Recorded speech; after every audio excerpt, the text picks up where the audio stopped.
నిమ్స్ దవాఖానా విస్తరణలో భాగంగా నిర్మించబోతున్న 2000 పడకల నూతన భవనానికి త్వరలో సీఎం కేసీఆర్ భూమి పూజ చేస్తారని వైద్య ఆరోగ్య శాఖ మంత్రి హరీష్ రావు వెల్లడించారు.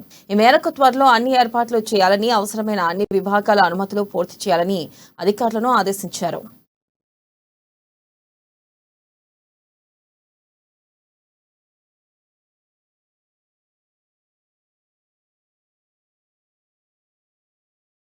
ఇక డాక్టర్ బిఆర్ అంబేద్కర్ సచివాలయంలో వైద్య ఆరోగ్య శాఖ ఉన్నతాధికారులతో తొలిసారి మంత్రి హరీష్ రావు సమీక్ష నిర్వహించారు.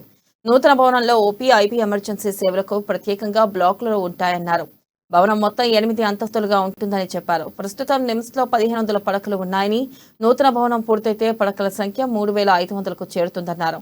ఇక ఇటీవల భూమి పూజ చేసుకున్న సూపర్ స్పెషాలిటీ ఎంసీహెచ్ కూడా పూర్తయితే మరో 200 పడకలు అదనంగా అందుబాటులోకి వస్తాయని అన్నారు.